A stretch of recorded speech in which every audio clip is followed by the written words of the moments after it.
Hi, I'm Kathleen Jasper, and today I'm talking about classroom instruction, and I'm going to give you a formula and a structure to use so that you can stay focused in your instruction, and it just helps for lesson planning and just keeping you on track. Let's get started.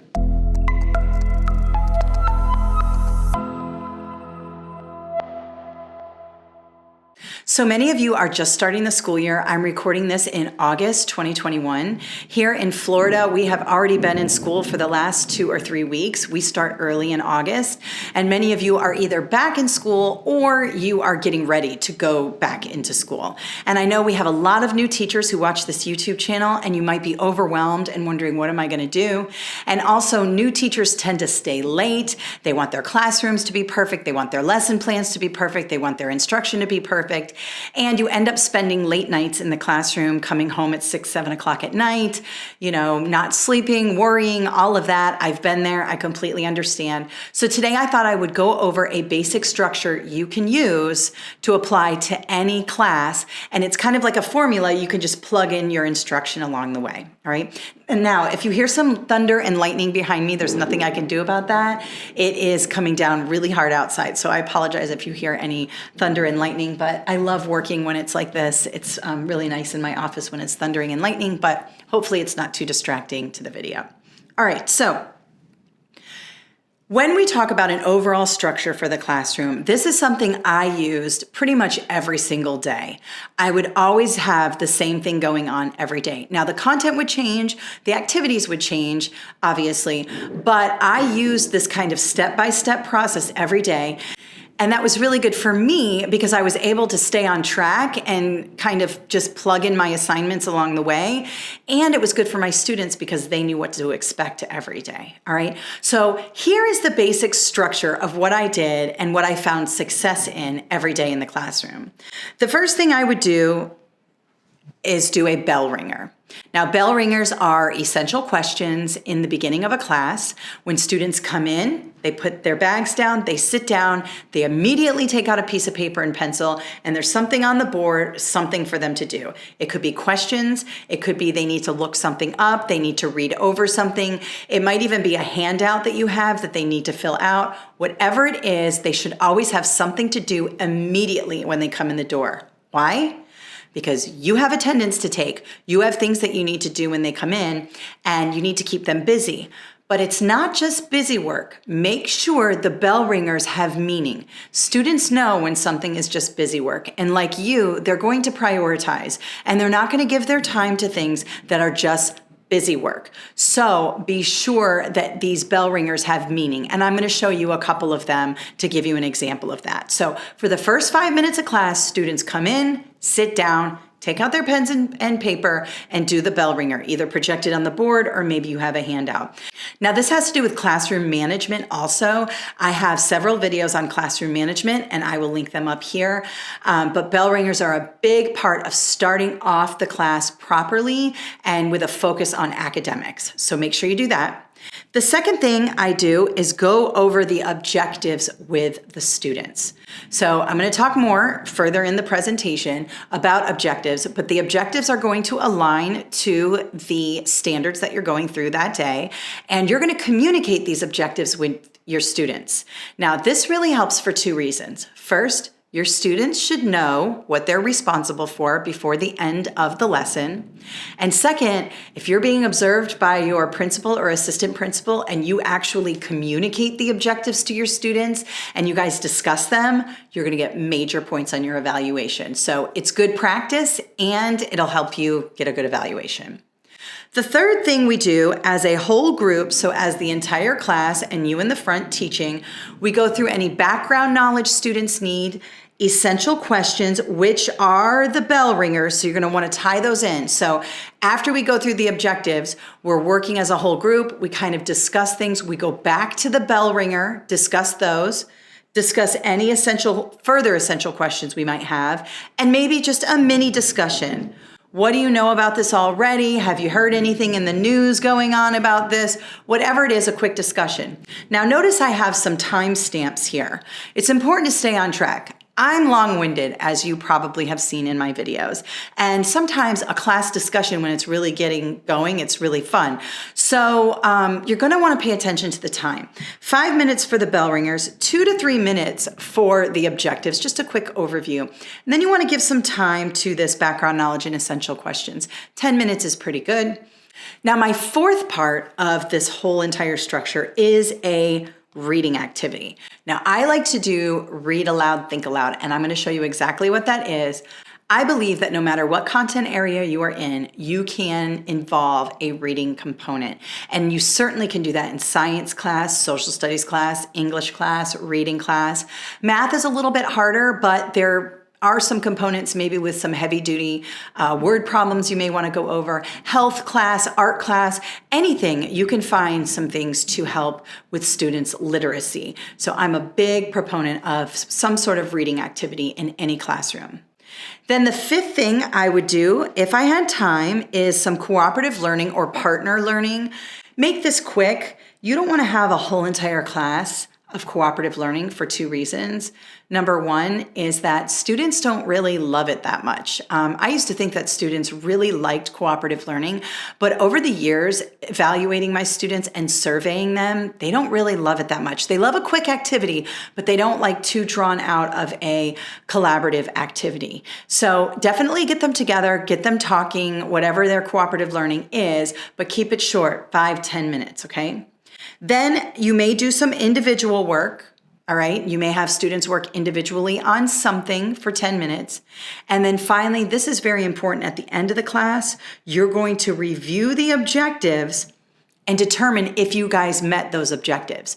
Did we do this today? Yes, we did. Did we learn this? Yes. How about this? Did we complete this objective, do you think? The kids might say, I don't really know that well. Well, then you know to go back and redo those objectives. So I have a whole video on objectives. I'll put them up here, but we are going to talk about this in the next part of this presentation. All right, so before the students even come in, your objectives should be set for the day. In fact, you should probably have your objectives set for the week. However, you may need to alter your objectives depending on how much students learn. If they are behind and don't really understand one of the objectives, you're going to have to go back the next day and review it. But let's just take a look at a couple objectives that I made based on a standard. So here is the standard here. This is a science standard. You can see SC means science, 6th grade, L means life, and this is the strand, 14.4. And it's compare and contrast the structure and function of major organelles of a plant and animal cells, including cell wall, cell membrane, nucleus, cytoplasm, chloroplast, mitochondria, and vacuoles. Now, I taught science, so I decided to do this, but this could be an ELA standard, it could be a health standard, it could be a social studies standard, whatever it is, it doesn't matter. You're working on this standard, and this is assessed on the state assessment. So I want to make sure that I hit this standard really well, so I set my students up for success on the state test. So all I did was draft 2 simple objectives for today's lesson. And you can see here, students will compare and contrast animal cells and plant cells, and that's up here. Compare and contrast the structure of plant and animal cells. And students will analyze the way cells' parts aid in the cell's functions. So I have multiple cells here. And look at these verbs here. First, I have compare and contrast, and then I have analyze. Now, when we talk about Bloom's taxonomy, let me just draw a quick pyramid here. Identify is down here at the bottom. Compare and contrast, we're kind of in the middle, and analyze is up here at the top in terms of critical thinking. So I've kind of gone from the middle of the Bloom's taxonomy up in terms of my complexity of my objectives.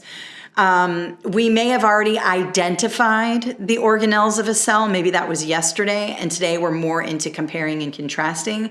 But as you move through the lesson, the complexity should increase, and that's what's going on here. So always do that when you're talking about your objectives. Now, based on those objectives, I'm moving into step number 1. So basically, this step here, this is just me at home, because you guys know you're planning at home. You don't have enough time to plan during the day. You have a planning period, but it's not used for planning most of the time. So at home, you're looking over your lessons and you're like, okay, these are gonna be my objectives for tomorrow. This is me just kind of thinking as a teacher. Now I'm in my classroom, okay? So now the students come in and they see this bell ringer on the board. And maybe you do tell them that they're going to have 5 minutes to do this. Maybe you don't want to put a time limit on it because you don't know how long it's going to take. Whatever you want to do, okay? So here's something that I like to do. In complete sentences, please answer the following questions. Now, if you don't say, do this in complete sentences, they're going to it's not going to be pretty. So be specific. These are things you learn along the way, all right? So this will also take up a little bit of time and it helps them practice their writing. So make sure they're writing in complete sentences. And here I have 1, identify 3 major organelles, parts of the animal cells, and 3 major organelles of animal cells, okay, 3 and 3. Number 2, identify 2 differences between plant and animal cells. And 3, explain why these differences matter. So notice that number 1 is kind of low complexity, we're identifying. 2, we're identifying. And 3, we're kind of evaluating or explaining why these differences matter. All right. So even in my bell ringers, I start at low level complexity and bump it up to higher complexity. So they're doing the bell ringer and I'm taking attendance and they're working on stuff and they know that this is individual work. If they have questions about this, we'll address it after the bell ringer is done. And these are things that you train your students to do over time. All right. They do that bell ringer. They know, not to talk. This is silent time. This is individual work. And you really instill that in your students that this is time for you to do. If you don't understand it, look in the book, look it up, whatever you got to do. We will talk about it and we will clarify once I'm done with what I need to do at my desk. You do this, I do my thing at my desk, okay? Establish that early on so that you have that classroom management right from the start. Now, the next thing I'm going to do with students, we're not going to talk about the bell ringer yet. I'm going to go over the objectives with the students. Now, you might project this standard up on the board or you might not. It depends. You might say, hey guys, this standard is actually on your criterion reference test, which is the test at the end of the year. You may not say criterion reference test. This is on the state standardized assessment at the end of the year. So it's really important you understand this standard. Let's go through it. So, you maybe talk about the standard really quickly. Or if you don't want to talk about the standard, you don't have to. I always really let the kids know about the standards and the objectives. It's very important because the more they know about that, the better they're going to do on the state test. Just like the more you know about the standards on your assessments, you're going to do well. So I might bring up this standard here, and then I might say, so I decided on these objectives. Let's go over them. All right, here we go. Students will identify parts of plants and animal cells. Students will compare and contrast them, and students will analyze the way cell parts aid in the cell's functions. Now, we might have a quick discussion on this, or it might just be like, this is what we're going to learn, and by the end of this lesson, you will know these objectives. You will have achieved this, okay? And then we move on.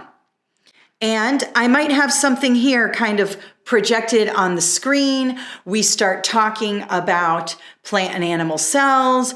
Maybe we go back over the bell ringers. And so I'm kind of switching from the bell ringer to this on my whiteboard or projected here. Your textbook has lots of resources. The internet has tons of resources projected on the board. So they have a visual. You want to make sure you're hitting the visual learners, the read-write learners, the auditory learners, all of that. So we're talking, this is up on the screen. I'm talking about the bell ringers. We're having a quick discussion. We're generating that background knowledge because it's really important because science text is really complex with a lot of academic knowledge and academic vocabulary. So I'm going to want to make sure I'm setting them up for success. And that's what the bell ringers did. That's what the objectives did. And that's what this whole group class discussion, essential questions, building background knowledge is going to do.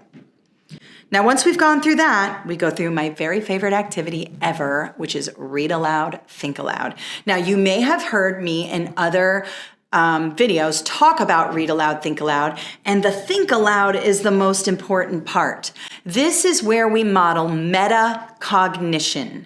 And metacognition is where we show the students how to work through difficult parts of the text. Now, here's the thing about read aloud, think aloud. You don't want to just randomly call on students to read aloud. Because some students do not want to read aloud.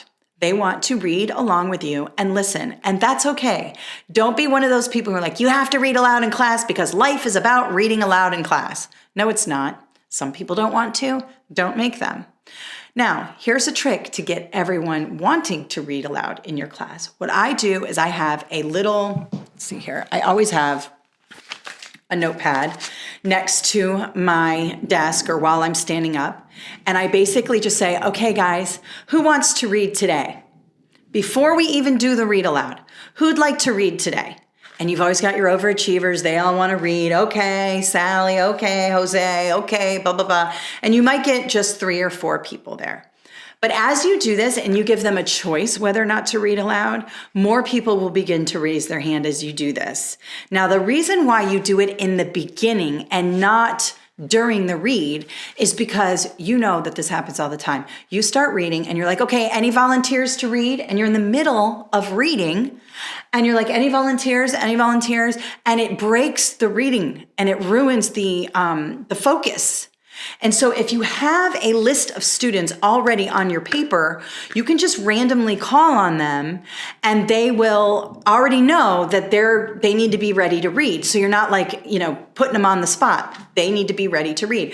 It might be after every paragraph, might be after every 2 paragraphs, depending on how many people you have and how much you have to read.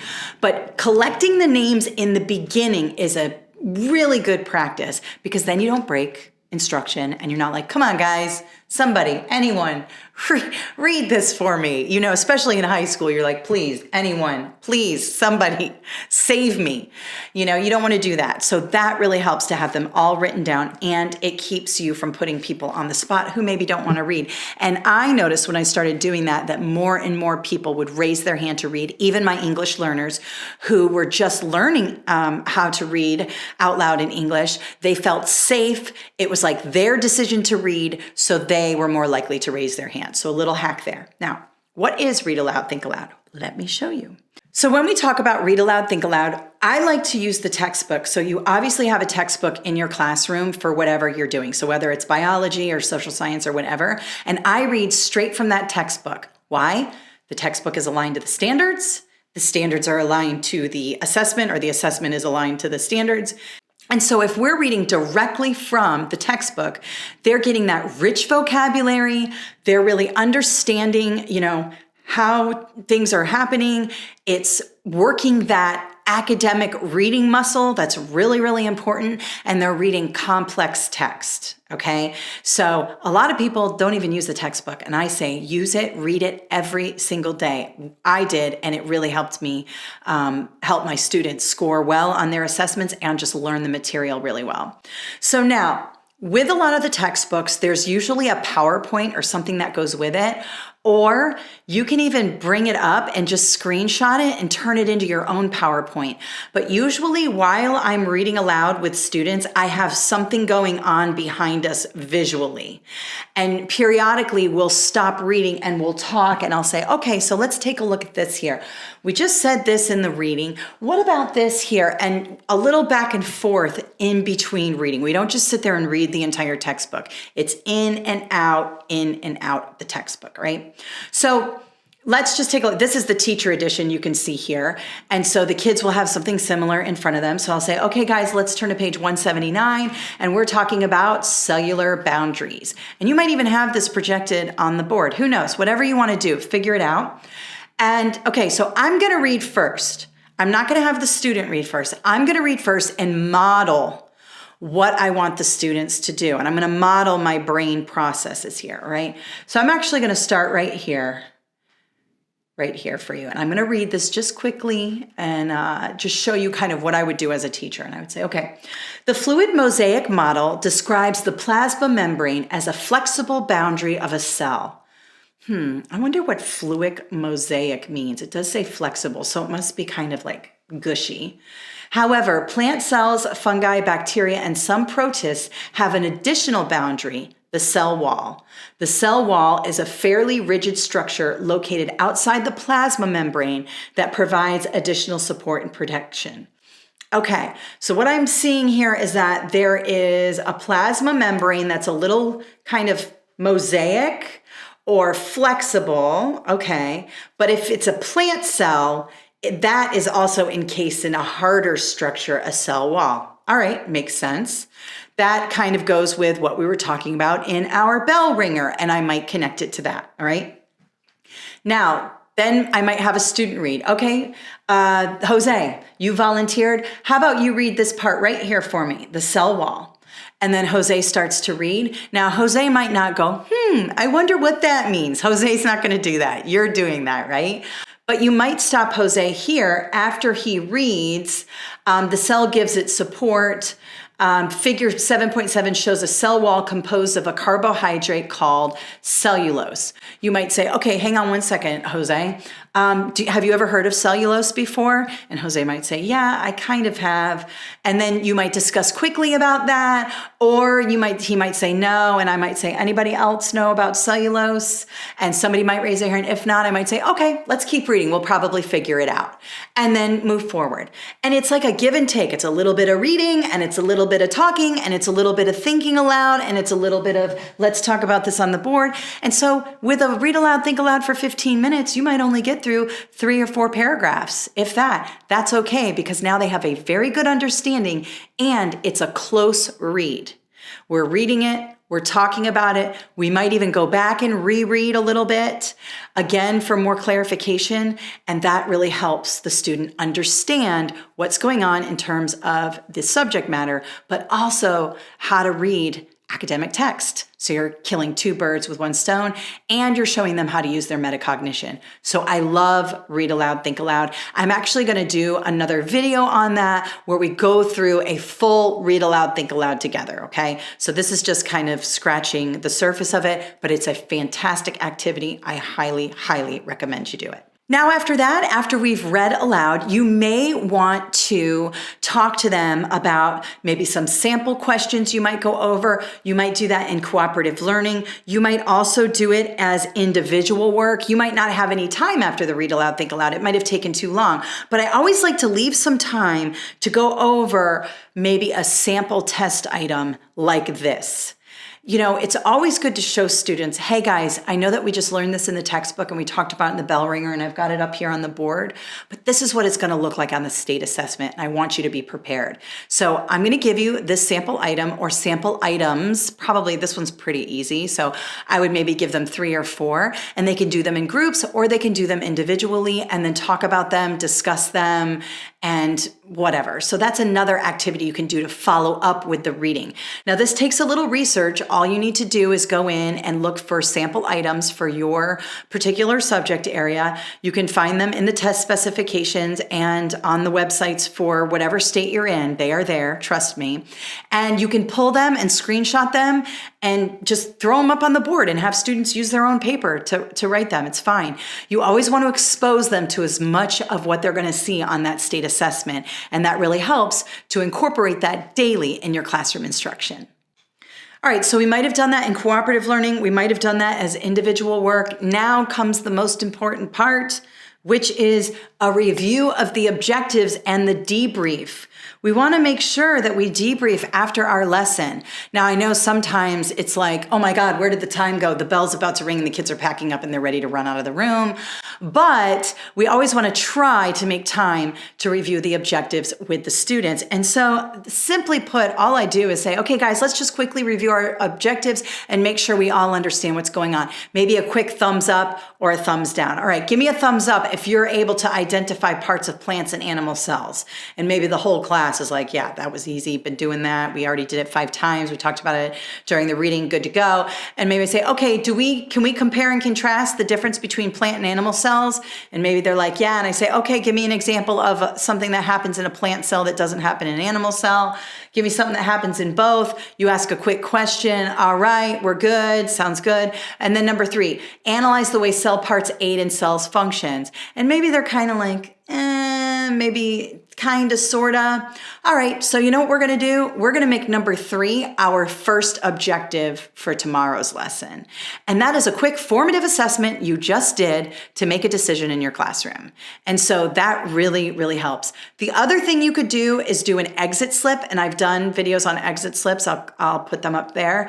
Maybe you have students kind of review these 3 objectives in some exit slips, and as they leave, they stick their sticky note up on the board and show you what they've learned. You collect the sticky notes and you're like, oof, they didn't get objective 3. Like, they don't even know what they're talking about. We're gonna have to go back and learn that. Or maybe you're like, everybody got it, we're good to go. Let's move on to the next chapter or the next section or the next objective. So that is how you review the objectives and use them as a formative assessment to effectively either move forward in your classroom instruction or slow down, go back, review what you need to review.